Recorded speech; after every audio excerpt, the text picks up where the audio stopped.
Welcome to Inside Economics. I'm Mark Sandy. I'm the chief economist of Moody's Analytics. It's good to be with you. I'm joined by a few of my colleagues. Of course, we've got Ryan Sweet. Ryan's the director of real-time economics. It's good to have you, Ryan. Good to be here, Mark.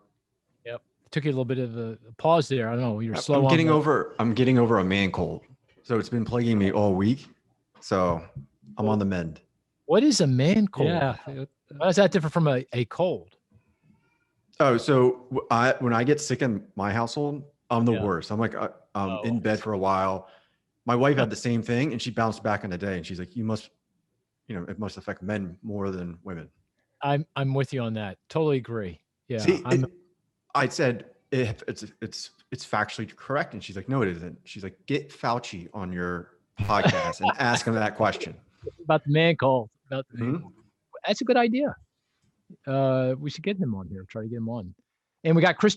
Cris is the deputy chief economist. How are you feeling, Cris? You in tip-top shape? Feeling great. I think audio's loud and clear this week. So yes, indeed. Finally, you got it together over there, buddy. Good way to go. And we've got Marisa DiNatale. Hello. Good to have you on the podcast. Marisa, thanks. Great to be here. And Marisa, I know what you do, but what's your title? How would you? Well, how do we call you? What should we call you? Well, I'm a senior director. Okay. And head of global forecasting. That's it. I knew it. It was a big deal. Head of global forecasting. And by the way, listener, it's key to have Marisa on this week because the big topic is the philosophy of forecasting. So a lot to think about there, and glad to have Marisa on board. Marisa is located in one of the best places on the planet, Newport Beach. Do I have that right? Newport Beach, California? I'm south of Newport Beach. I'm in Dana Point. Okay. Oh, I'm south Dana of Point. Newport. Okay. Yeah. All right. I'm in Orange County. That's a step down from Newport Beach. No, not really. It is considered quite a step down from Newport Beach in some circles. Yes. Is that right? So when did you move from? You used to be out here with us. You kind of abandoned us. How long ago was that? I wouldn't say I abandoned you. Yeah. I've always been with you in spirit, if not physically. That's true. That's true. 6 years ago, I've been in California for 6 years. So you must be like a gazillionaire by now. You bought a home. Did you buy a home 6 years ago? I hope you did. No, I bought a home 3 years ago. Well, still, you're half a gazillionaire. No? Yeah, it's pretty crazy what the value of a home is right now. Yeah. So can I ask what's the value? No, you don't need to tell me. Oh, don't tell me. Wow. I'd love to know though. I'd love to know. We can discuss offline. Offline. Okay. All right. Marisa, you, before you joined, how long ago was it when you joined Moody's Analytics? You joined the team? Well, it was 2004. So it was still economy.com. It was before Moody's bought economy.com. Got it. So that was how long? Boy, that's yeah, I'm coming up on my 17-year anniversary. Yeah, very good. And you came to us from Bureau of Labor Statistics, BLS, right? Yeah. Yeah, I did in DC. Yeah. Yeah. And what did you do for BLS? I worked on the current population survey, the household survey, and I was in the office that I wrote the employment report. Oh, you did. So yeah. Are you like bummed out when people kind of criticize that household number, saying, that don't pay attention to it because it's a small, I think it's 60,000 households, isn't it? It is, yeah. Pretty small sample, or compared to the establishment survey. Did sure, they ever bum you out, or?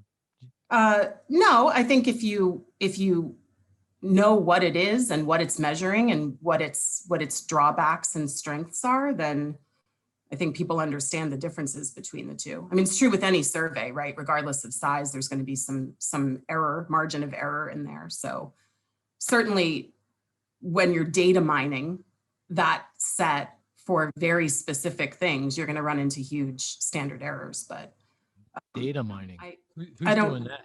Who are you accusing? A lot of researchers use the current population survey microdata to look at,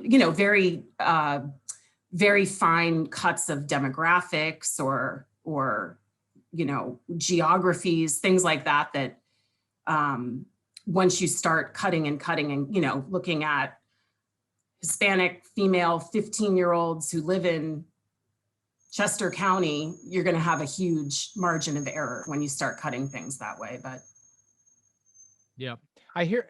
I mentioned Dana Point's beautiful Newport Beach area. You have crows outside. What's going on outside your window? You had to beat them off of something with a stick, or what's going on? There are these enormous crows, or they might be ravens. I think they're crows, and they live here in the trees and on the power lines, and they're the size of a small dog, and they're extremely loud. Oh, goodness. That sounds like a Hitchcock movie. I'm just saying. Yeah, we were just joking about that. Yeah, they'll land on my roof, and it sounds like there's a person jumping up and down on my roof. That's how big they are. Well, I want you to know, Marissa, Terrifying.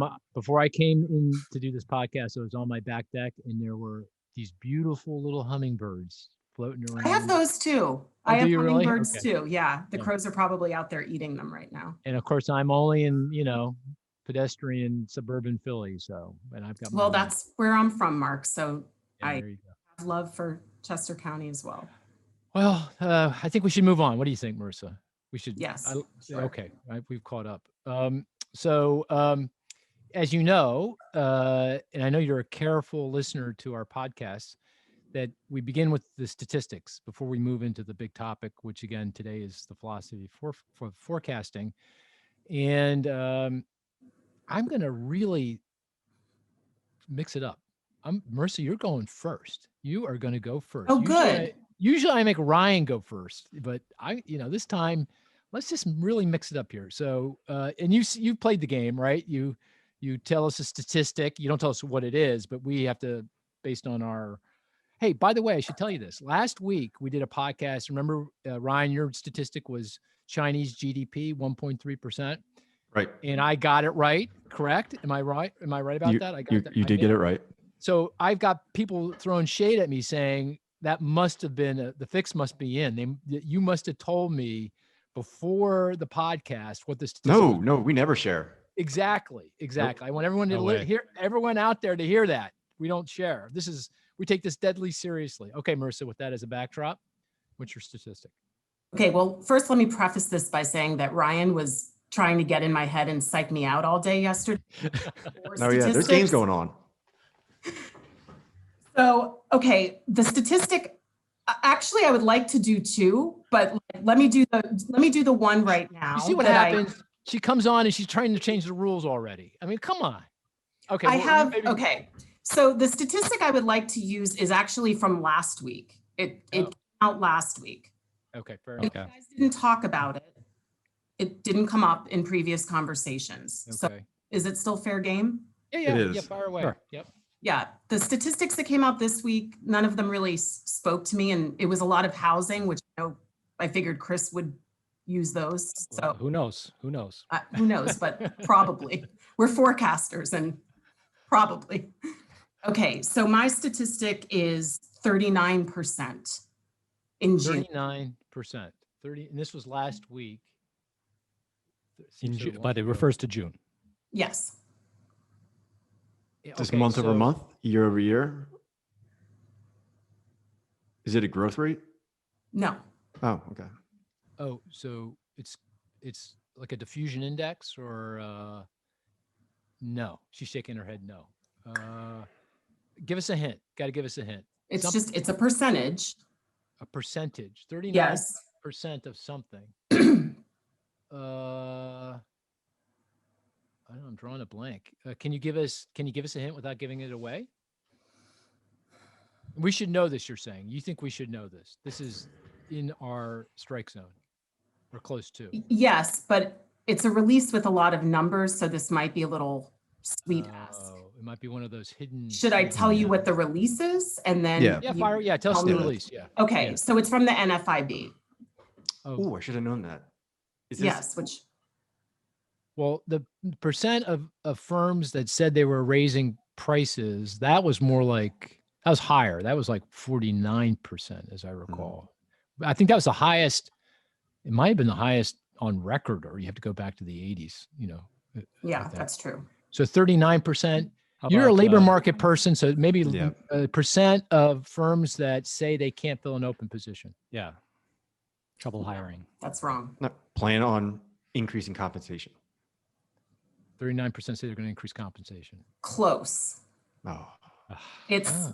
It is the percent of firms that are actually raising compensation. okay. Okay. There's a second question. I think I get that one. Plan on. Yeah, Ryan gets the prize. No, Came he the does not. closest. Yes. No.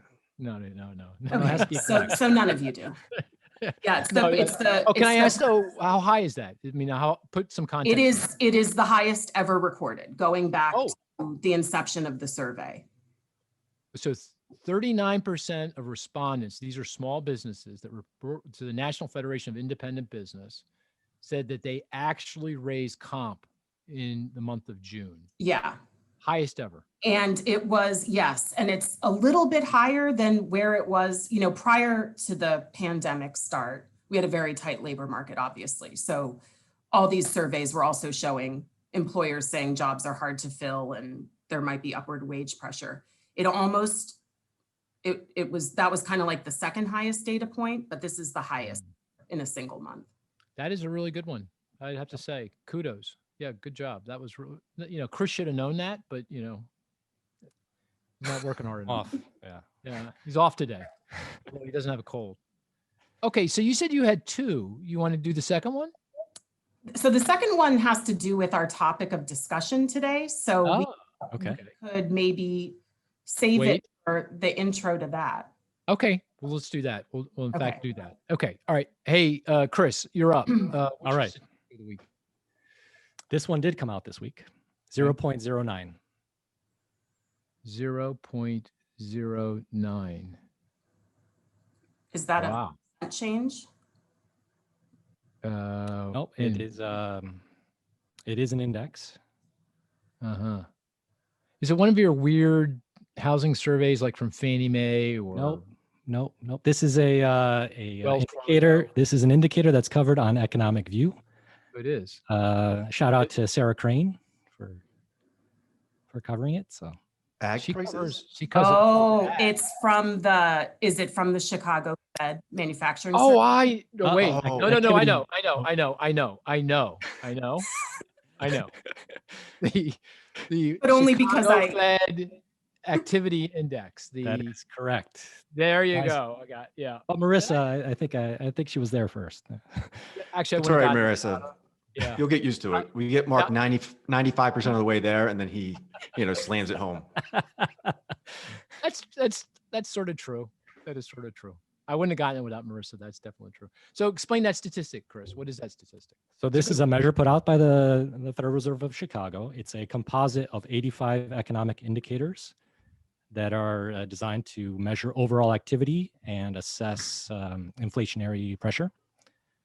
It's down, right? So it's down from last month. Last month it was 0.26, and I should say the measure is centered around 0 for trend growth, right? Mm-hmm. So a measure of 0 is trend growth. If you're positive, it's greater than trend. Negative is below trend.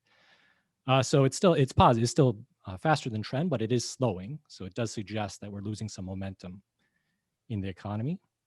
Of the components, according to Sarah, production, consumption, and the employment factors were all down. That's what pulled it down. Only sales activity was up. This is the month of June. For the month of June, correct. Yeah. And just so everyone knows, this is my interpretation. Trend growth means enough growth to maintain stable unemployment. So if you're above trend, you should be getting enough job creation for unemployment to decline, right?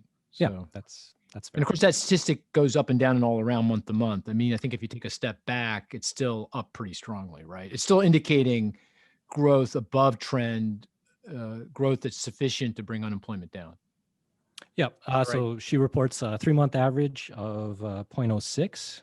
So 3-month average. So it's smooth, and it was 0.8, right? So it's actually been slowing considerably. But on a 6-month average, it's been pretty stable around 0.35, right? So that indicates overall the growth is still there, but it's signaling at least some slowdown here, or some potential for slowdown here. Something I'm getting a lot of questions about now or maybe I'll wait to my statistic before I bring this up. But this could, in fact, the question is around the Delta variant and what kind of impact that's starting to have. But we'll come back to that. Oh, I hope I didn't give my statistic away. I already know what it is. Oh, do you really? Okay. Mhm. Oh, that's a slip up. They call that a slip up, Marissa. Yeah, but you guys would have needed a hint anyway. So, but I'll let Ryan go next. Ryan, what's your statistic? All right, I'm not going to go out two decimal places like Cris did, but straight 152,000. 152,000. 152,000. Came out this week. It came out this week. Feels like it comes from the claims report. No. No. Pandemic initial UI. That was like 100,000. That wasn't 150,000. 152,000. Is it something buried in the bowels of the existing home sales numbers? No, you're on the right track. It's a housing Statistic. Uh-huh. It is. So, Cris, you should know this. What would that be? But Yeah, 152,000. You know, it feels like it's something like the number of homes, newly built homes for sale or something. Some really low number. Is that? You're getting closer. And I know you guys are going to yell at me for this one, but this one's really important. It's a really important number that we track. Okay, give us one more hint, and then we'll give. All right. It is. All right. So it's housing. Okay, housing. And it's something that will help cool the housing market, house price growth. Right. So the supply one. So it's supply. permits of some sort. Yeah, Getting closer. 2,000 is too low. Starts. Too low. Yeah. Is it mortgage application? No. All right. I won't let you guys I'll suffer say one. anymore. I'll throw one thing out there. Just throwing flack out there. Number of manufactured homes built on an annualized rate. No, but that's a good guess. Nah. I'm close though. I'm close. It is something like that. All right. It is the number of homes that are permitted but haven't begun yet. So it's a future sign of housing supply that's coming. Highest since the housing boom in 06. Say that again. What is it? So it's the number of homes that are permitted but not started. So it's kind of like the pipeline of new construction that's coming. And that's the highest since 2006. So it's between a permit and a start. Correct. Oh, I see. So it's possible it doesn't get built, right? Also. Yeah, cancellations, things like that. But for the most part, Yep. you know, that cancellation rate's pretty low. Well, you know, Brian, it might be different though. It might be the supply side effects, right? The builders just don't want to. They got the permit. They're just holding it in the permit in inventory, so to speak, because they don't actually want to go out and buy the lumber and the materials at these inflated prices. So maybe that's reflected. Well, lumber prices have come down a lot. They're still high, Yeah. right? They're still double what they were pre-pandemic. So All right, so maybe now they're you're- waiting. you're- If I were them, I'd wait another few weeks to see if it comes down even more, maybe, right? Right. You know, so Oh, I was optimistic. I was like, here comes some more housing supply. But but that stuff, it's going to come. It's there. There's reason to be optimistic, but you know, oh yeah, I agree with the timing. We don't know when, Yeah. but it's going to come. yeah, it's going to come. All right, I'm going to give you kind of a layup because we're getting really tough with these statistics. 4.1 trillion. This is a layup. Should be a layup if you're paying attention. It came out this week. Well, it's a statistic. What does it mean to come out this week? It happened. 4.1 trillion. I'll give you another statistic, another related statistic. 3.5 trillion. Oh my goodness. Oh, the fiscal policy. There, plan, sorry. yes. Because okay, Chris, what So is it? Democrats versus okay. Right. So 4.1 trillion is the total sum of the fiscal support being proposed by in Congress. That's the $3.5 trillion so-called budget reconciliation package that the Senate Democrats are working on, and plus the 600 billion. Did my arithmetic right? Yeah, 600 billion in infrastructure spending for the bipartisan bill that the Democrats and Republicans are working on. So 4.1 trillion in total spending tax credits to support infrastructure and social investments going forward.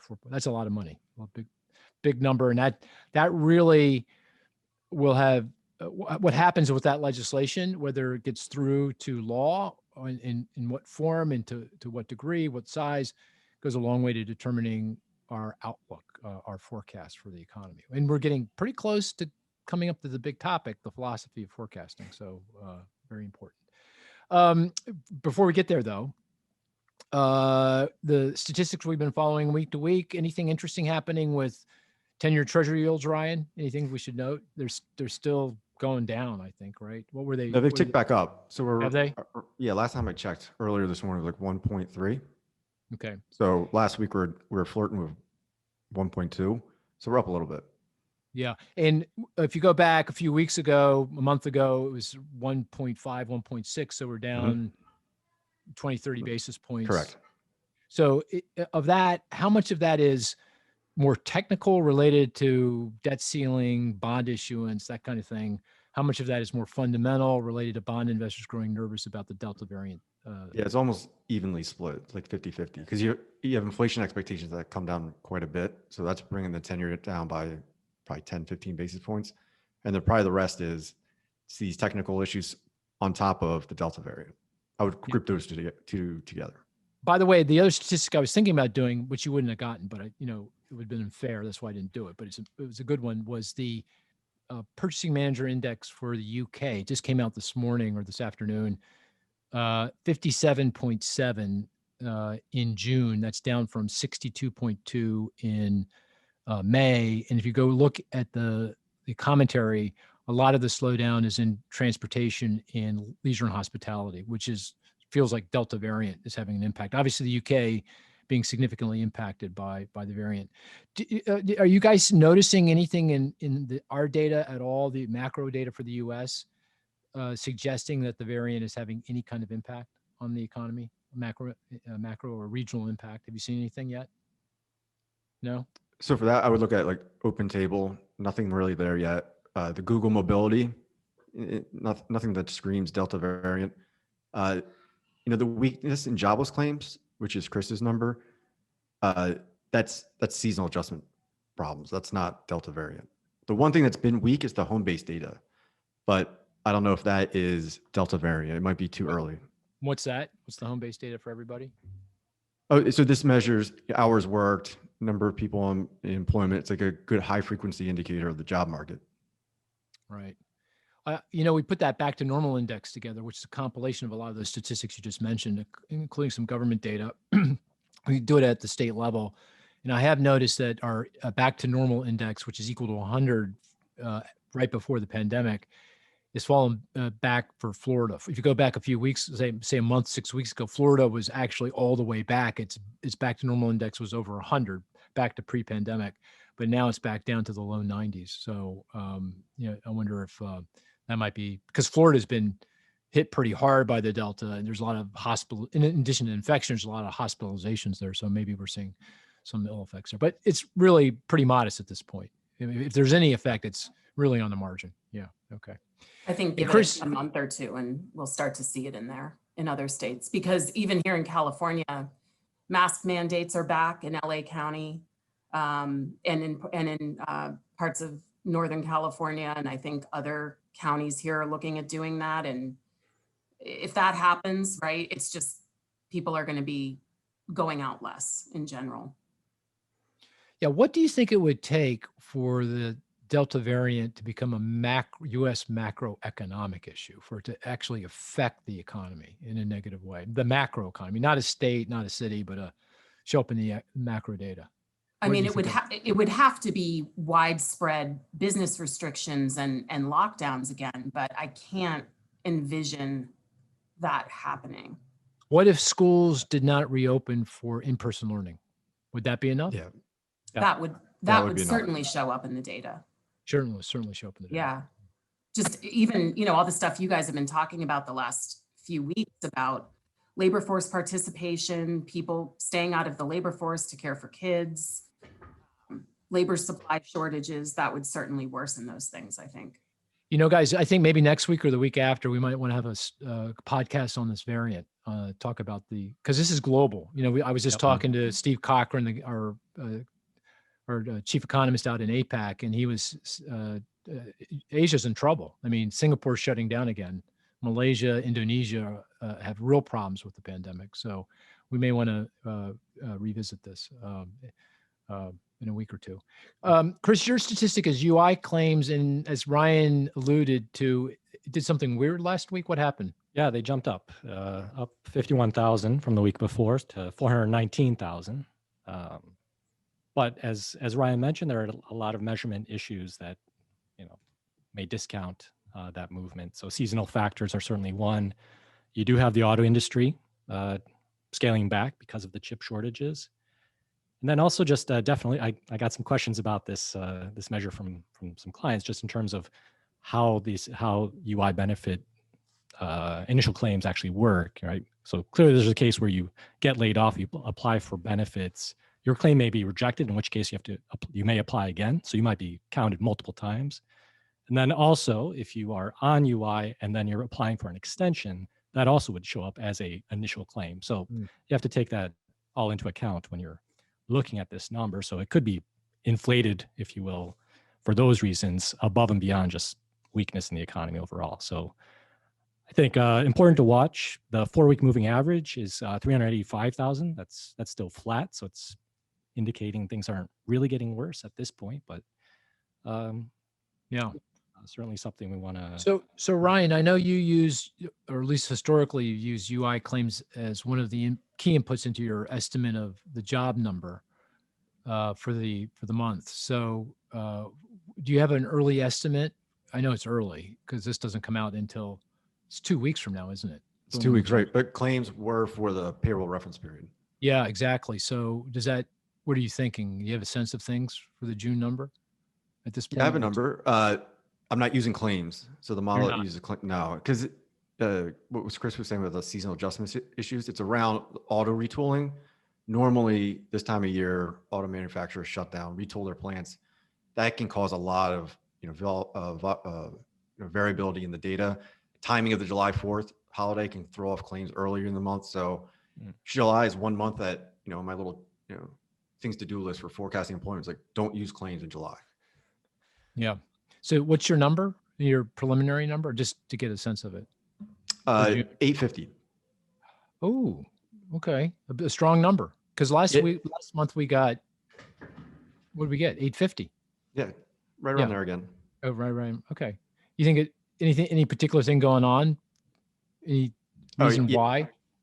Yeah. I mean, the strengths can be inflated again by residual seasonality. I mean, there's always this tendency for leisure and hospitality to be weak in July. That might not happen this time around.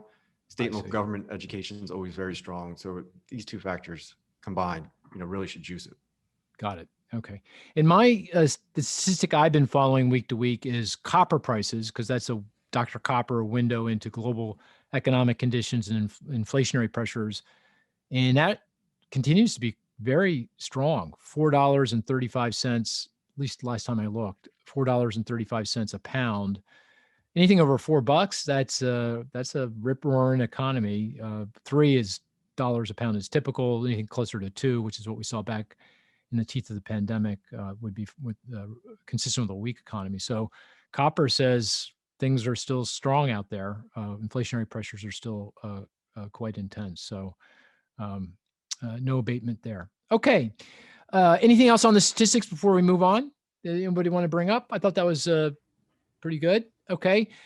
Before I dive in, Marisa, did you want to bring up your second statistic? You said it was related to the topic of the philosophy of forecasting, and you are the head of global forecasting. So no better person to have on to talk about the philosophy of forecasting than you. You drive all the trains. And I will say you are key to our operations.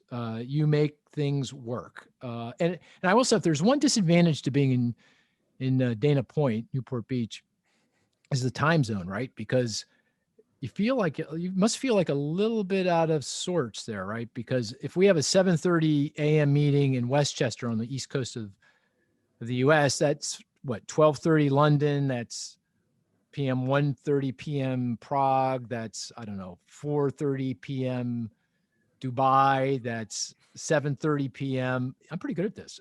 Yeah, Singapore, this is impressive. that's 9:30 PM Sydney, and that's 4:30 AM Dana Point. If you have a 7:30 a.m. meeting in Westchester, I don't attend it. You don't. You shouldn't have told me that. I had no idea. I thought you were there. You never have 7:30 a.m. meetings in Westchester. Oh, see, she doesn't. In she's Westchester. Yeah, no, I do all the time. What are you talking about? No, I Well, don't. I'm not invited to them, so it doesn't affect me, I Oh, guess. all right. No, Okay. I work Westchester hours. So, I mean, I'm frequently on meetings at 5, 5:30, 6. Oh, you do? Oh, so Yeah. oh, I didn't know that. So Yeah. oh, okay. So when it's like 5, or you don't leave at 5, say 6 PM Eastern, you're done at 3. Yeah, at 3 in the PM. afternoon. It's nice. I mean, I was never a morning person. I don't think I still would classify myself as a morning person, but it's nice to have the whole this is why afternoon. Now I understand how you become such a good a surfer. This is how it happened. You have like I've never 4 surfed to in my 6 life, Mark. No, I've been told you're a great surfer. I've seen Scuba video. diver. There's Scuba no- diver. I've never Oh, surfed scuba. in my life. See, she's making, I have scuba I diving. heard you were in the Olympic trials. Someone who's telling me that. No, that's all wrong. This is definitely not me. Okay. I do outrigger canoeing. Oh, well, close. That's close. It's in the water. Yeah. It's in the water. Oh, anyway, we digress. We digress. So what's your statistic? Yeah.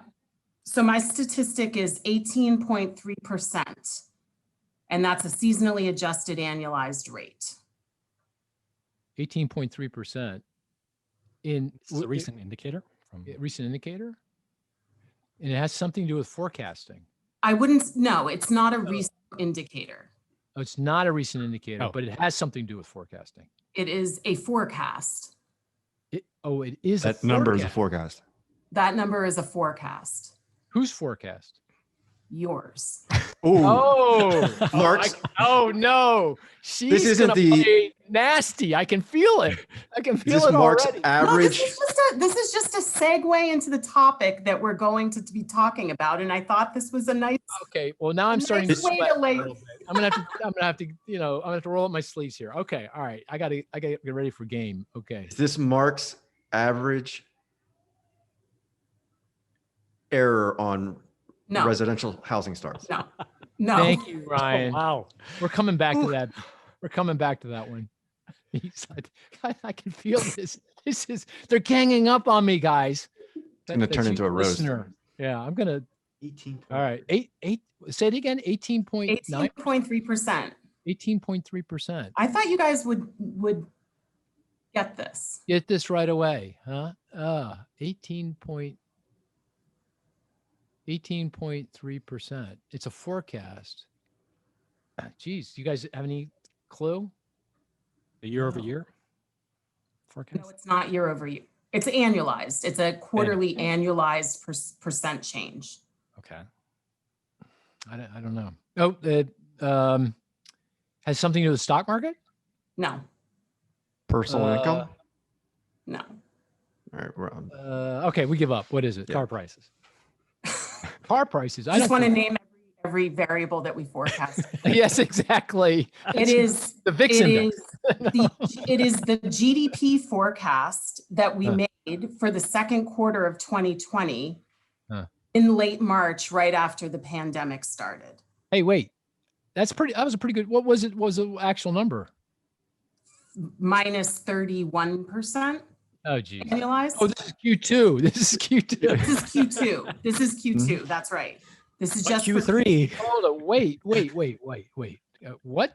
So you're saying in late March? Do you remember back in March, when the pandemic started in March 2020, we did our March forecast, and as we were publishing it, like literally the day after we published it, every place went into lockdown. Right. And we had to redo the forecast. Yeah. later at the end of March, because we knew that that original forecast was going to be obviously very wrong.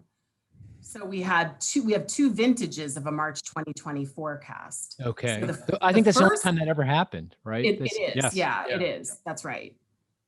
And what was the first one that we made that decision to do that? Right. And you're saying our GDP forecast for Q2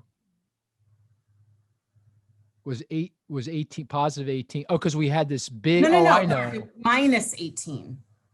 Minus 18. I would have gotten it if it was minus. Did I not say minus? No, you said, well, at least I heard positive 18. That's I heard why I'm positive. so confused. Yeah. Got it. Okay. Maybe we can edit that part out. I meant to say there's no edits. Talk about forecast error. Jeez Louise. Well, that wasn't a forecast error. That was a mental error. Yeah. Okay, I got it now. Okay, so you're saying when we at the end of March, of course, all hell broke loose mid-March. By the end of March, we said, look, the world has changed because of the pandemic. We're going to have to update our forecast. And by the way, for all the listeners, March 2020 was the month in which large financial institutions first adopted the CECL accounting standard. Remember the CECL account? That is a huge, massive accounting change around loan loss provisioning that the whole entire banking system, all the regulators, all the accountants, everyone was really up in arms, nervous about this. And March was the first time we did this. And so in that month, for the first time ever, and we've been doing forecasts for 30 years, we had to run two forecasts in that month, one at the beginning of the month when we normally do it, and because of the pandemic, one at the end of the month. And what you're saying is at the end of the month, we forecasted for Q2 of 2020, minus 18, and it came in at minus 30. That's what you're saying. Right.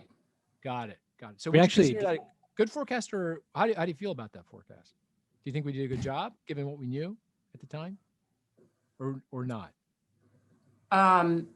Yeah, given what we knew at the time, I think it was. And actually, if you look at the annual average for 2020, it doesn't look as bad.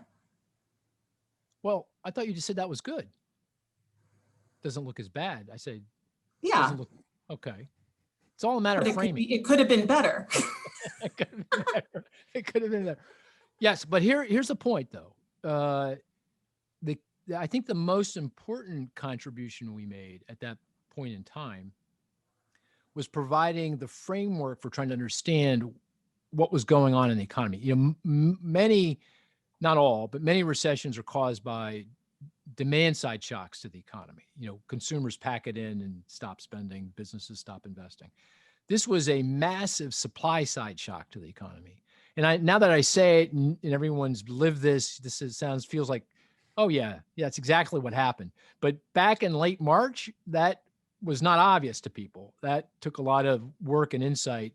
And we had to really do a lot of work trying to understand what was happening to the supply side of the economy, to output, and then figuring out what it meant for the rest of the economy. So I think that was really the key insight. That it wasn't, of course, we weren't the only ones, coming to that insight. There was others that came to it as well. But I mean, I think that was providing that framework for our clients to try to understand how to think about this and what it would mean for the outlook, I think was most important, not the number per se. But interesting, that was good. Yeah, I think if you said minus 18, Marissa, I'm pretty sure, right, Ryan? Don't you think we would have gotten that? Did I really not say We would have gotten it. Yeah. I think you said 18.3%. That's why we were throwing out all these positive. Yeah. No worries. That was a bust. No. I like that. That was very informative. Okay, but now we're talking about forecasting. And I was saying all these nice things about you too before that. You are key. All jokes aside, you are critical to our effort. Everything revolves around. I mean, I don't know how else to say it. Around you. I mean, the energy, effort, work, the thoughtfulness, the care that you put in. Okay, that's it. That's the last thing I'm going to say that's nice about you. Thank you. That's very kind. But it's very true. So, but you're the right person to have on in this conversation around philosophy forecasting. And I want to begin with the question to whoever wants to tackle it first. we've all been doing forecasting a long time. I longer than anybody, but we're all been doing it a long time. What forecast are you most proud of? And then I'm going to ask you, what forecast are you most disappointed in? But whomever wants to take that, what forecast are you most proud of? Anybody? Not proud of the forecast? Chris, Ryan, Marissa?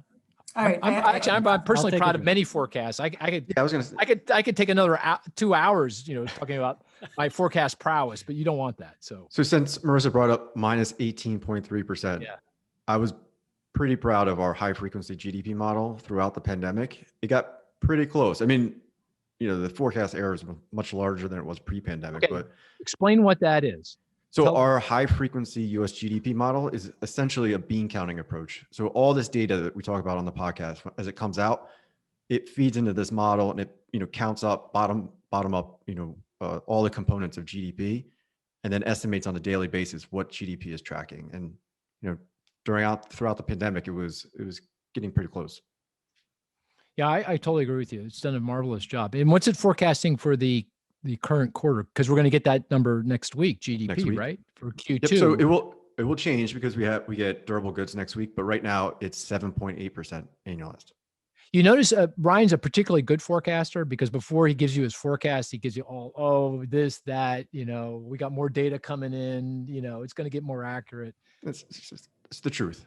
So what's the number for, what is it saying for 7.8%? Which is down, right? It's come in a little bit. Come down a lot. Come down a lot. It was well into the double digits not long ago, I think, right? So yeah, the initial estimate was 10. So the first run on what's coming in, what's causing it to come down? Why so much lower? Equipment spending has come in. I mean, it's still strong, but it was thought to be like, gangbusters. Yeah. The housing data has softened, and the retail sales numbers, that kind of thing, consumer spending. Weaker. Yeah, a little weaker. Yeah, interesting. Well, since I have you, I know this is tough. You're a very modest guy, so the tougher question is what you're proud of. So let me ask you, what forecast are you most disappointed in? It was probably one of the first forecasts that I did here, and it would be New Orleans employment after Hurricane Katrina. So Katrina hit, and I had just started. Like I started in July 2005, and this massive hurricane hits and devastates Louisiana. We had to come up with a forecast, of what the recovery is going to look like, and I thought it was going to be, this big rebound, like a very V-shaped type recovery. It just never came to fruition. So that is a disappointing. That's a really good one because it's easy to make that mistake, right? Because we rely when we do our forecasts on history, right? So in the case of these natural disasters, we go back and look at other natural disasters. Well, what the hell happened after that disaster? You get insurance money coming in, you get federal aid, and you get rebuilding pretty quickly. And so the economy does come roaring back, right? So you use that as the basis for your forecast. But in the case of Katrina in New Orleans, it was so devastating and so many people left New Orleans that it never came back, right? So that and the flooding, I didn't factor that in and how long that would take to, get the rebuilding and cleanup effort underway. Yeah, that's very interesting. Very good. And of course, with all our climate risk work we're doing now, we're spending a lot more energy on trying to understand how acute physical risks, hurricanes and flooding and fires and everything else affect the economy. So we've gotten a lot better at it since Katrina in 2005. Okay, Cris, what about you? What forecast are you? Well, you go whichever one you want to do first. You're most proud of, least comfortable with. Sure. So most proud of, and I'll focus on my time at Moody's. Okay. The set of forecasts. As opposed to Fannie Mae, you mean? You were Why did you screw up at Fannie Mae? You didn't cause you caused a financial crisis? Oh, wow. Did he just say he caused a financial crisis? Ouch. No, okay. Didn't see that coming. I've got some proud moments there too. So I bet you do. Yep. This was one of the first projects I worked on when I joined the team here as well. This was a forecast around HAMP and HARP. Do you remember those? Oh yes, sir. programs after the last recession. This is the Housing Affordable Modification Program and Refinance Program. And we had a project to forecast the take-up, right? How many? CBO, I think, I might not have been able, shouldn't have said that. But they don't care by now, right? But CBO asked it because they were so busy costing out so many things that they said, hey, can you help us with this? As I recall. Right? That's Go right. ahead. That's right. Yeah. Yeah, so I just found it to be a really interesting problem, right? It's greenfield. There's no data you can go back historically and look at. And I just enjoyed the process of piecing together the puzzle. And looking back, actually, the forecasts were quite accurate. Because HAMP really did not work that well. Because that was kind of you took a borrower, you ran them through a waterfall, you saw whether on a present value basis made sense to forgive debt. And wow, you were paying attention. Wow, that's oh, I remember that program really well. Yeah, I remember. I was excited about it because on paper you go, this should be pretty good, but actual in practice it was not. It's kind of sort of like the rental assistance program, or that has been in place for the pandemic. It hasn't really worked out that well, at least so far. Yeah, and what the real advantage was, I think it just bought us time. Bought us time, yeah. And what forecast are you least proud of? All of my stock market predictions over the years. So come back to that. That's unfair to you. It's unfair to you. Yeah. Yeah. What about your crypto forecast? I'm very proud. Very proud. Still going to zero, but okay. Very good. And Marisa, what about you?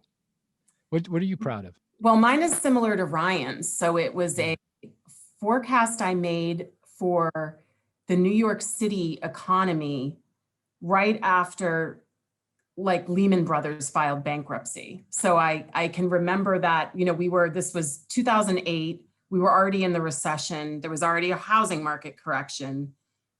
We were just starting to understand why, sort of. And then all these investment banks started getting into trouble. And it was September. Lehman Brothers filed bankruptcy. It was a Monday morning. I remember coming into the office. My phone was blowing up with reporters asking, what's going to happen in New York City? All these thousands and thousands of people are going to get laid off. So I looked at the forecast that I made the following month. So the October forecast.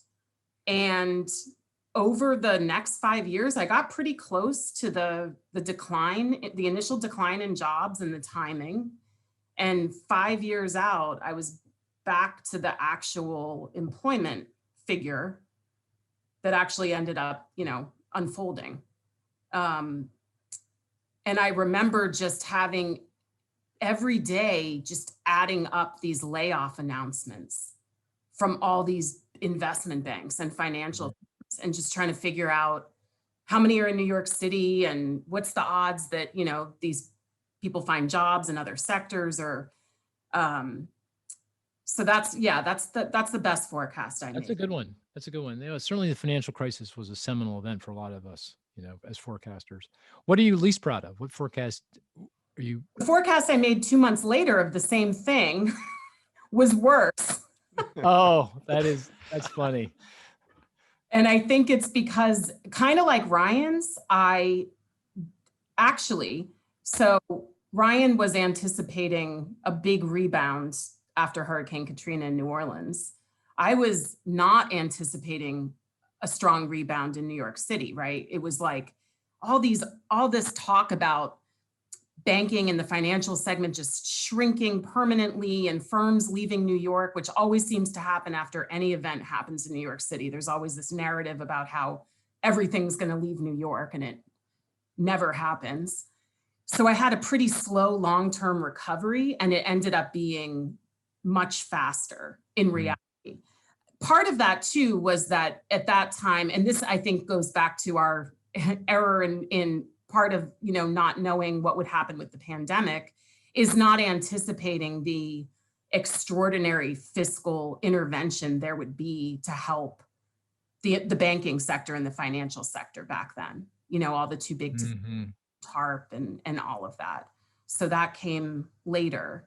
And I think that ended up saving a lot more jobs in the financial sector in New York than otherwise would have happened. Yeah, those are good ones. Okay. You want to know which one I'm most proud of? The forecast I'm most proud of and least proud of? You guys care? No, I want to know. Yeah. Absolutely. Well, okay. So I'm actually most proud of our house price forecasts back prior to the financial crisis in 2005 and really into 06. And we sold economy.com. So Marissa, you were with me when economy.com. Cris was not. Ryan, were you with me too at economy.com? I was. So the two, we were all economy. We sold our company to Moody's in, when was that? November of 05, right? November of 05. Yeah. And we were in the middle of writing this house. We had done all this, we had done all this work with Case-Shiller. The Case-Shiller was like the new repeat sales house price index, and it captured the entire market, and based on actual transactions, we helped finance their development as a company. We modeled it and then we forecasted, and we were in the study that we put together in 06, really kind of, I think it was spring 06. We were calling for house prices nationwide to decline. And we actually did HPI forecasts across lots of markets, adding them up across all these metro areas, and the national house price, we expected national house prices to decline. And I remember we had just joined Moody's, and this study, of course, no one at Moody's knew us, right? Who are these guys? Who's Zandy? What the hell is he talking about? National house prices have never declined. This is bogus. It's not good. This is, I heard all kinds of things.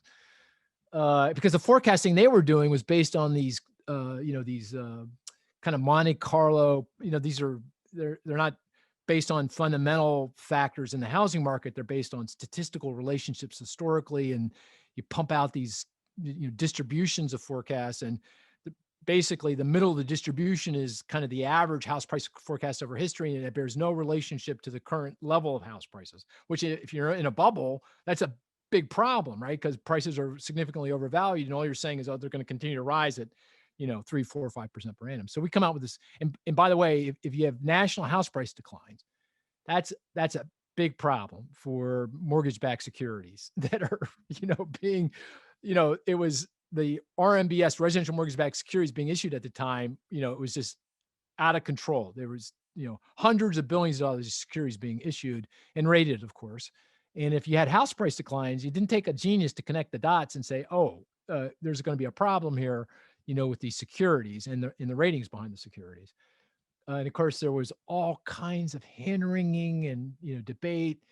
Got up to the CEO, great guy, Ray McDaniel, who's since retired.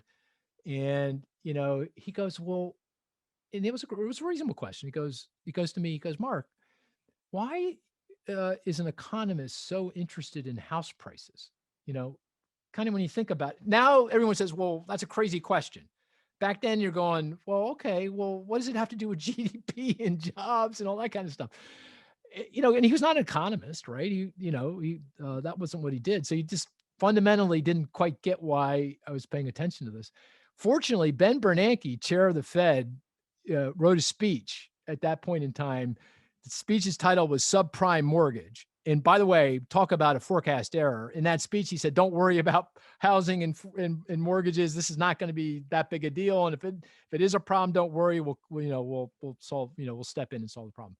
Anyway, that was the best thing that ever happened, because once Ray saw that, he goes, oh, okay, now I get it. So publish your paper.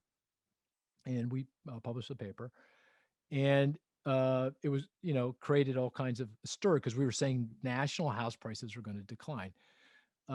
And I remember it really worked out quite well, because when the Financial Inquiry Commission, that's the commission that was established by Congress to investigate what happened during the financial crisis, Ray was asked to testify. I testified previously. He testified with Warren Buffett, who is a major shareholder in Moody's, and he brought up the study. He said, look, we said that this was going to be a problem, and there was a study. So I was very proud of that study. But here's the thing: I'm most disappointed in terms of forecast is our forecast is for only a 3% decline in national house prices, not a 30% decline in national house prices. And this is a good lesson, fantastic lesson, right? Because, in some of the markets that we were modeling, we had price decline. I remember Miami, house price declines. Our model said prices are going to decline 90%. Think about that for 3 seconds, 1 second, 90%. That's what the model said. And I remember talking to Celia, one of our housing analysts who's still with us. I go, Celia, if we come out with that, everyone's going to think we're nuts. We're crazy. They're not going to pay any attention to anything we say. So we adjusted the model result and said down 30 for Miami, and that got us to down 3 for the nation. Guess what? Miami house prices declined during peak to trough in the financial crisis. 90%. 90%. So what do you take away from that? Trust your model. Damn right. You have to have the courage of your conviction in your models and use them. And by the way, this gets back, Ryan, I'm coming right back at you with the housing starts forecast. So here we are on the other side of the financial crisis. Housing starts are, 600K. I don't know, very low. It clearly didn't make any sense relative to underlying demand, which was improving. Vacancy rates come crashing in, and the model says, hey, we need more housing starts. So, I learned my lesson from the financial crisis. And I said, we're not changing this forecast. Yeah, I understand there are things that are not in the model that you can't really measure or forecast, like, supply constraints and zoning issues and that kind of thing, permitting costs.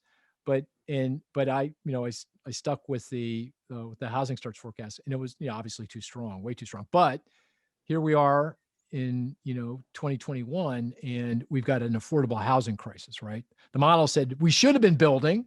We had the demand to build, but we didn't build for reasons that we didn't capture in the model. And here we are with an affordable housing crisis. We have a shortage of affordable homes, to the tune of 1.56 million units, about a year's worth of supply. But anyway, good lesson. Do you think people out there listening to this podcast are going to care about these stories? Do they think that they find that interesting? We find it interesting. Do you think they'll find it interesting? I don't know. Absolutely. Absolutely. Okay. All right. We wax on. Hey, I have a bunch of other questions though. Let me ask you this question. Key question. People in business and government, they value forecasts. They have to have forecasts. They have, everyone forecasts for budgets, for planning, for risk management, that kind of thing, for loan loss provisioning. But they really value forecasts, I think, around recessions, right? And, that's when things really become an issue. The economy really matters. But economists are not, I'd say we're in this camp too, good at predicting recessions. We just have a hard time doing it. And we don't have the courage of our convictions and say, hey, recession is coming, a year from now or 2 years from now. Why do you suppose that is? Why can't we economists forecast recessions very well? Do you have Well, you actually have been saying you did. You didn't get the cause right, but you did say there'd be a recession you were saying June 2020, right? So I did. Yeah. Thank you. Thank you, Marissa. Thank you for pointing that out. Marissa and I believe that prediction deserves an asterisk, just like Barry Bonds' home run total. Big asterisk next to it. Why? What would that? Okay. We wouldn't have had a recession if it wasn't for a pandemic. Well, I don't know. Yield curve did invert, right? So. Yield curve inverted. Okay, but back to my question. You with that aside, Marissa, you're right. I did, and of course it was a half in jest, right? Because how could I predict a recession? In June 20th, 2020. I was trying to make a point. The point was, look, there's a boatload of risk out there, and you should behave accordingly, act accordingly, be cautious. I don't know exactly how we'd end up in a recession on June 20th, 2020, but hey, guys, the preconditions for this are coming into place. But but it wasn't half in jest. So, but why can't economists get it right? What do you think's going on? I've got a theory, but I've been waxing on a lot here. So does anyone else have a theory as to what's going on? Why there's randomness in the world, right? That we can't predict sporting events either, right? Plenty of data. So there are random shocks and animal spirits, all the things that we've identified in the past. So the specific event occurring is very difficult to predict, but I think we have gotten better, certainly, at predicting conditions, right? To your point, we can look at different indicators and identify the preconditions for a recession, whether or not that it actually occurs, right? We can at least send out the warning signals. And I think that is helpful for the market to know. Yeah, that makes sense. I mean, we couldn't have predicted the pandemic, right? So that's a shock. I mean, in that case, I don't think that it didn't matter whether the preconditions for a recession were in place or not. We would have had a recession because it was such a cataclysmic event. But, 9/11, I mean, if you go back to that recession in 2001, I don't think the dating cycle committee of the National Bureau of Economic Research, the arbiters of recession, would have said that was a recession without 9/11. And that certainly couldn't predict that. Yeah. So you're saying randomness, you're saying what an economist might call an exogenous shock, something outside the system. Some others would call it a black swan, I guess, event, something out there on the tail of the distribution of possible outcomes. You kind of sort of know we knew that there's pandemics out there, but there's no way to know that you're going to have a pandemic in March of 2020, right? You can't predict. You just can't do that. So I think that's fair. Any other reasons why we can't, or we have a hard time as economists predicting recessions? Any other theories?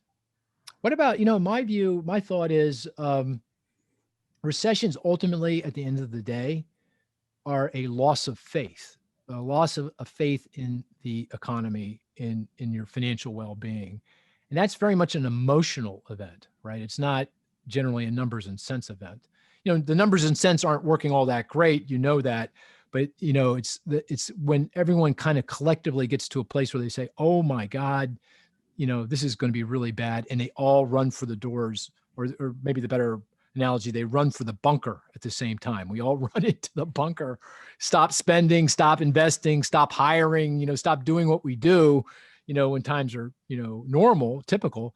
And, we go into recession. And that's why I think, one of the really good, I don't know, it's foolproof, but pretty close immediate indicators of recession is when consumer confidence measures, the surveys of consumer confidence, like the Conference Board survey, the News goes south in a big way, right? They fall big time, definitively, not for 1 month, but for 2-3 months. And then, we're toast, we're in recession because we had a loss of faith. So I think that, there's animal spirits, right? In that case, the kind of the dark spirits, take over and we go back into recession.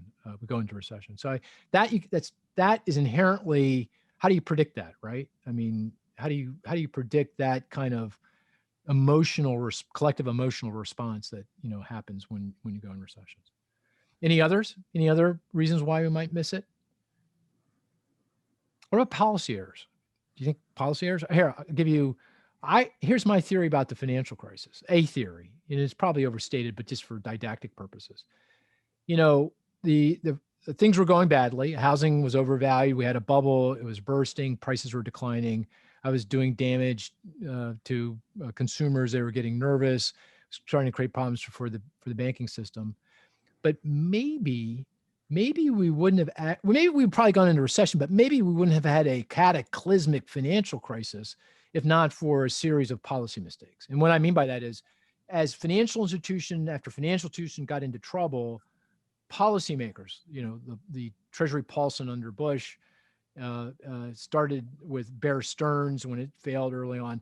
Each of the institutions that got into trouble was treated differently. The creditors of the institution, the debt holders, the equity holders, the investors in the the commercial paper or the short-term funding that was being used. And at some point, and I think the point was really with Lehman Brothers, when they took over Lehman Brothers and they said, all the creditors of Lehman Brothers are going to lose, all the equity holders, all the debt holders, we're not bailing out anybody. that's when everyone ran for the door. And that's when we had the financial system collapsed and needed a bailout, and we had a financial crisis. I would view that as I'm not blaming anyone. I mean, I'm not saying anyone could have done any better, under these trying circumstances, but that feels like a policy error to me. We didn't treat these institutions. And in fact, in the Dodd-Frank legislation after the financial crisis, there was an effort to put together a kind of a cookbook of, here's how you work with troubled institutions so that we don't have the same kind of policy mistake in the future that we had during the crisis. I think that's another example. I will say the inconsistency of the treatment, right? That's the issue. Consistency of the treatment. If it was well known ahead of time that would be the outcome, then investors would have acted differently. We may not have had that outcome. By the way, I before the pandemic hit, I was writing a book, The Next Recession. I really was. I'd written 3 chapters to go into kind of some of these subject matters, but I kind of put it on hold. Got to figure out how to resurrect it now in the wake of the pandemic. So all right, I know next recession. Yeah, was the next one? Yeah. Oh well, I just got that question this morning, and the answer I gave was I don't know. Good answer. No. Well, none of the preconditions are in place. Yield curve is fine. There's plenty of room to run here. Abstracting from the pandemic, going down a very dark path here. It's hard to argue that or think that we're going to have and everyone's on high alert. Policy is, fiscal and monetary policies, they got their foot flat on the accelerator. So it's premature to call it the next recession. But I'll ask me a year from now. That might be very different kind of forecast. Okay. Here's another question. I know we're already getting a little long in the tooth here on this. This is actually, for me, very fascinating podcast. I hope it is for everybody else. Do you guys have any kind of forecast rules that you think are important to good forecasting? Kind of things that you hold on to when you are doing a forecast that a discipline that you use to make sure that you don't make mistakes that you have in the past. Do you have any rules that you've adopted? I'll start. One rule I have is keep it simple. Right. The complex models are very attractive. Right. They got all the bells and whistles, but they're also tend to be fragile. So if I'm going to use a model, well, first of all, I won't use just one model. I may use multiple models, but within each model, I have a bias towards a very simple model or more parsimonious structure. Yep. I think that makes a lot of sense. Kind of sort of like a corollary to Occam's razor, sort of. Yeah. That, the most straightforward explanation is probably the right explanation. Don't overcomplicate things. Okay. That makes sense. What about, do you rely on your models too? I mean, do you think people get start making forecast errors if they don't rely on the models and the tools that they have, or not? I think so. Yeah, I think so. I think the model provides some discipline. And again, it may be your model, it may be multiple models. Ideally, right? My second rule is 3 is better than 1. Yeah. Right? So looking at a range of models and a range of scenarios, it's going to help you to bound the forecast better. I think you absolutely want to leave some room for judgment, but the models instill that type of discipline that your story illustrates, right? That you're able to look at things a little bit more scientifically, understanding there's lots of variability, but at least the model helps to organize the information in a logical format that your judgment or your assumptions on their own may not be able to. Yep. Good. Marisa, any rules that you use when you're doing your forecasting or guiding others when they do their forecasting? Yeah, I agree with what Cris said. I think the default is always to trust the model. And unless you have a really compelling reason to believe that the model is wrong, then, and that you should override it, then you stick to the model. I think we were talking about this the other day. I think I've seen that a lot of times the most accurate forecasts are the ones that don't involve any human intervention or very little. A lot of times when people really start doing a whole bunch of overlays and judgment and looking at the news every day and changing the forecast around, they tend to be worse than if they just stuck with what the model told them from the beginning.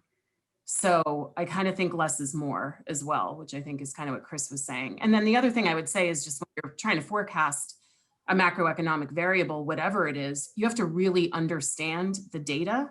You have to really understand what it is that you're forecasting. What is the source? How is it put together? How is it compiled? What are the downfalls of it? You know, what are its strengths and weaknesses in terms of what it's measuring?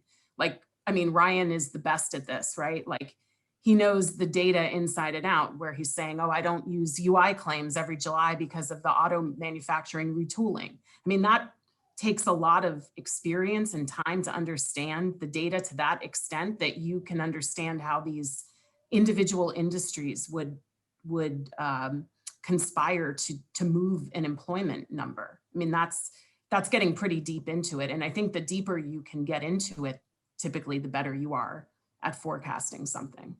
Absolutely. Makes total sense. Ryan, any rules that you use? No, I agree with everything Marisa and Cris are saying. I think my rules are a little bit different because I have a significantly different forecast horizon than Marisa, Cris, and you. You know, I'm looking out 1 month, 1 week. So for me, more is better. So I try to get as much information, high frequency information as I can to put into these models. And you know, we quickly had to scramble when the pandemic hit. You know, all the models I had they weren't going to work because we've never seen anything like this. We had to turn to alternative data. You know, quickly started using Google Mobility home-based data to forecast some of these high frequency indicators. So yeah, I mean, more information is better. Yeah, I got it. That makes a lot of sense. One other thing I think is important is a consistency. You know, our clients and when people use forecasts more broadly, they don't want to be whipsawed. They don't want, oh, it's great this month, it's not so great next month. It's great this month, it's not so. Well, what is it exactly? So, and a lot of the forecast depends on the underlying assumptions that you make. You know, the so-called exogenous inputs, the things that are outside the model that affect the model results in the forecast. So, monetary policy, fiscal policy. These are, you know, inherently assumptions we're making. And we have, I think a very important rule is we have to have a very high bar in our thinking around the assumptions before we change them. And I have in my mind this 2/3 probability rule that I will not change a major assumption in the forecast. You know, the Fed changing monetary when it's going to raise interest rates, or this $3.5 trillion fiscal package that Congress is debating. I will not change assumptions around those things until I feel like that there's a 2/3 probability that we're going to get a different set of assumptions, you know, going forward. So that way we have consistency and stability in our forecast, and we don't typically get whipsawed. And there might be cases, I'm sure there are, but generally we don't. And I think we serve. I think it leads to more accurate forecasts, and I think it also leads to you know, more useful forecasts for the people who are using them for their, you know, for whatever they're using them for. That leads to another quick question, and that is forecast accuracy. How do you think about that? Do you think, first of all, you know, it's kind of an epistemological question. What is forecast accuracy, and how important in your mind is that? I know that's a tough question, but I ask tough questions. Anyone got a view on that? Marisa, do you have a thought around forecast accuracy? Well, I mean, if you're talking about, did you hit the number right on the nose? That's almost never going to happen. Well, Ryan, it happens for Ryan a lot, I guess. But when you're forecasting out a year, you know, a year and a half, 3 years, that, you know, the forecast is not going to be right on the nose.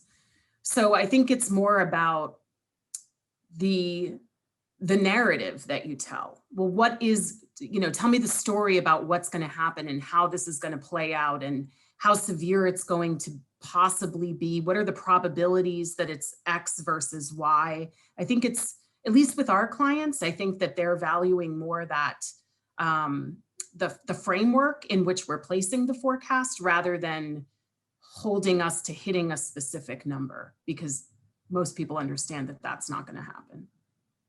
I think that's a great point. Cris, anything you want to add on that? Yeah, I would say it really depends on the application. And I'm thinking of CECL as one example, right? The accounting rule, the new accounting rule you mentioned.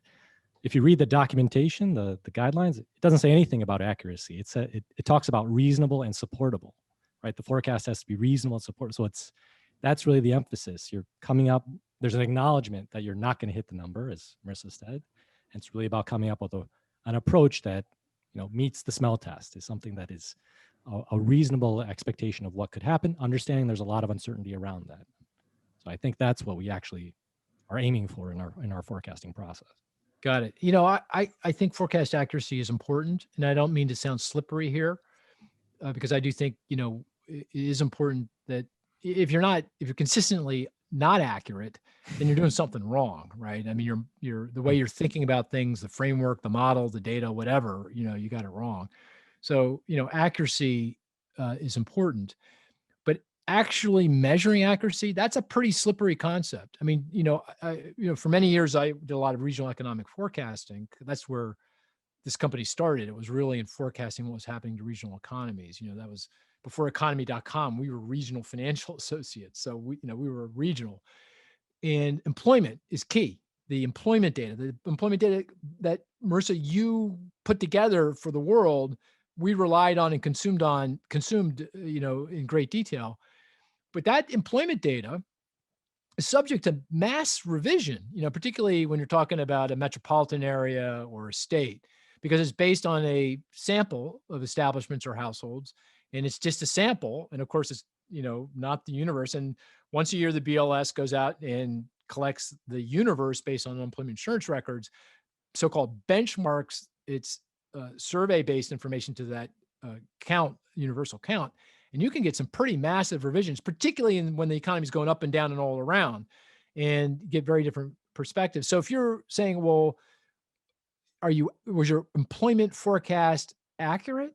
Well, accurate in measuring what exactly? The initial estimate that the BLS put out, or the second estimate, or the third estimate, or the final estimate? And by the way, the final estimate feels like it's never final. It's like 5 years after the fact, it's final, kind of thing.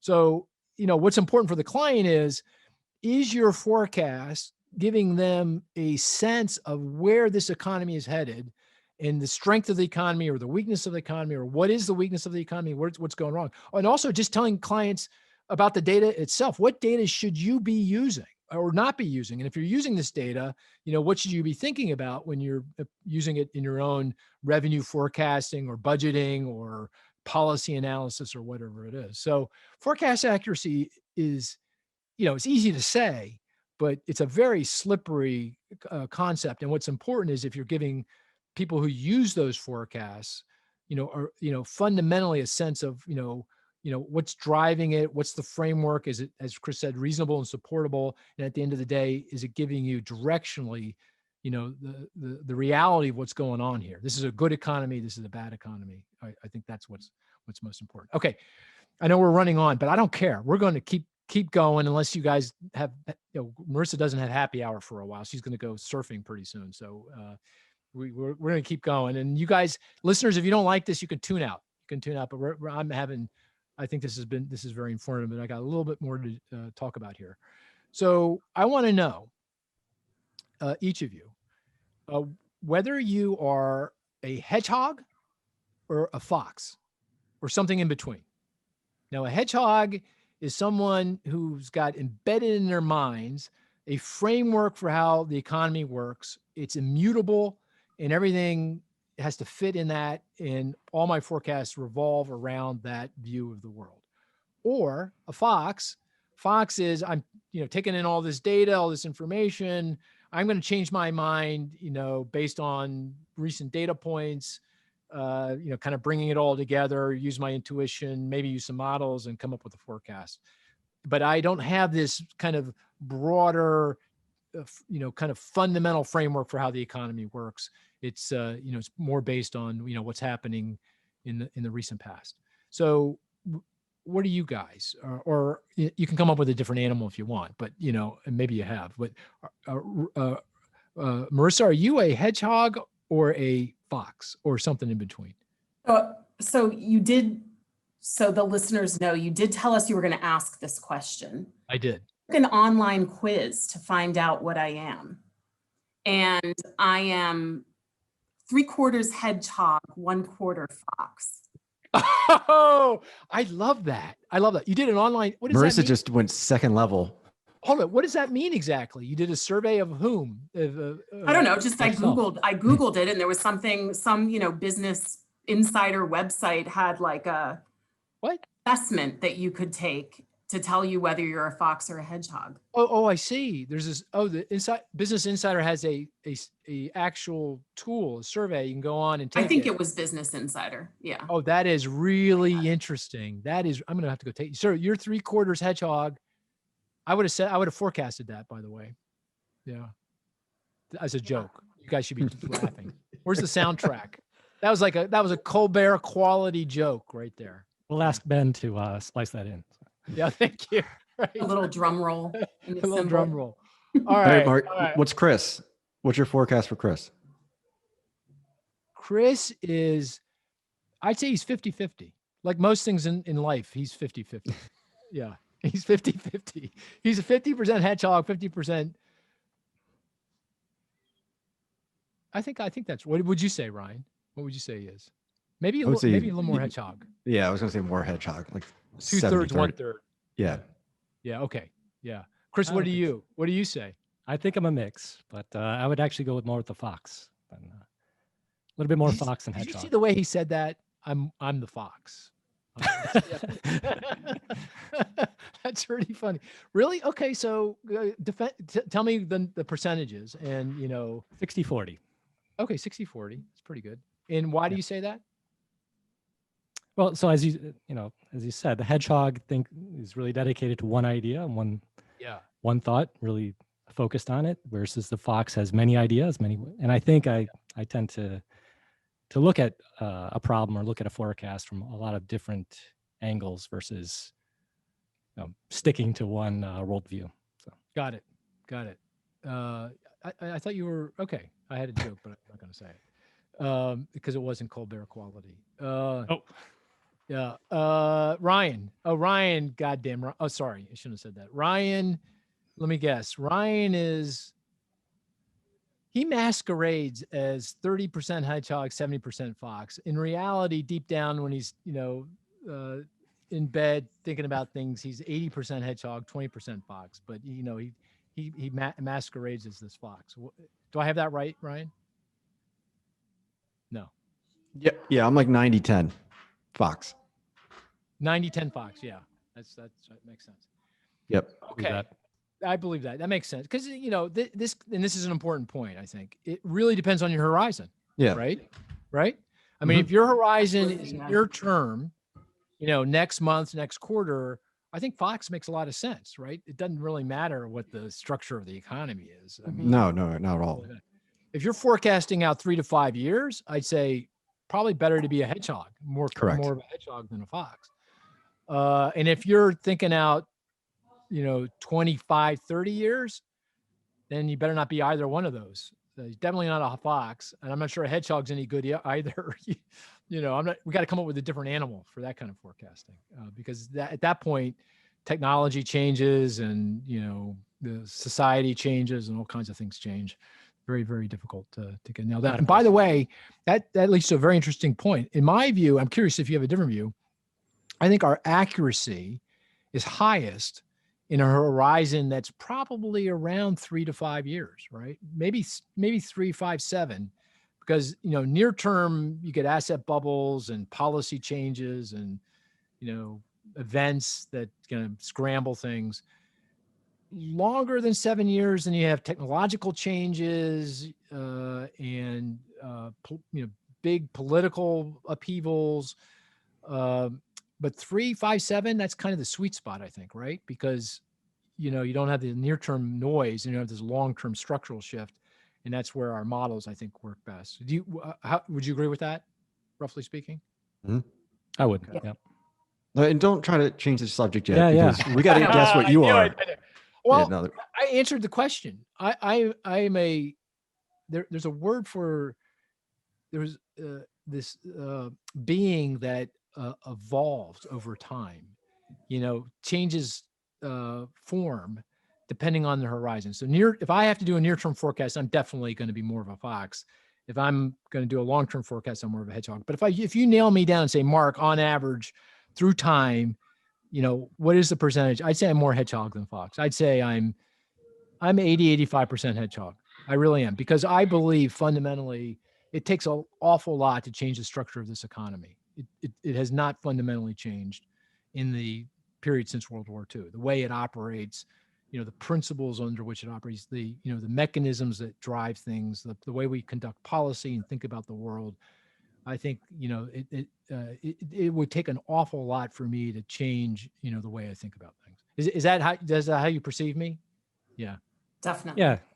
You have got these strong rules of thumb that you follow as well, right? Yeah, 10 years you going to really I gotta- would have sprinkled a little sloth in there, right. because we're very slow to incorporate changes to the 10-year forecast. That's true. Which I could have said was my most disappointing forecast, the 10-year, coming after the financial crisis, but we won't go there. Hey, I do want to end. We got to end this thing. I could go on. This was a fantastic conversation, and we have a lot more to talk about. But you know what really annoys me? It annoys me when people say, I don't forecast. Everybody forecasts. That there's a great word for that. What is it? Bullshit. That's the word. Yeah. No. I got a better word for it. Flap doodle. Do you know what flap doodle means? It's a great word, by the way. Flap doodle. Good SAT word. Nonsense. That is nonsense. All we do all day long as human beings is forecast. And in fact, I'll go so far as to say knowledge is the ability to forecast well. By the way, I picked the word well, carefully. It's not accurately. It's well. It's forecast well, because we all know the sun comes up every day. Why do we know that? Because we've got a lot of data points that say it. We got a theory to suggest why it's going to happen, but we're forecasting that someday it's not going to come up. I assure you. It could be 3 billion years from now, but it's not coming up. But it's a good forecast. It's a good forecast. And so I think forecasting is I'll go so far as to say this, and maybe, this is definitely self-serving, but it makes me just feel good. Forecasting is a noble profession, because it takes a lot of hard work to do it, and a lot of failure to do it. It's very humbling, but at the end of the day, it is the most important thing that we do. We do economic forecasting. Others do all kinds of there's all kinds of forecasting, but that is what all of us are doing. So when someone gets on and says, "Hey, I don't do a forecast," that I find, just, I guess the word's annoying. It's just annoying. That's not true. Not the case. We all forecast, and we all are working hard to make better forecasts. So with that bit of a rant, that was a rant. Thank you. This was a great podcast, and we want to hear from you. We want to know what topics you would like us to tackle next. We've got a poll.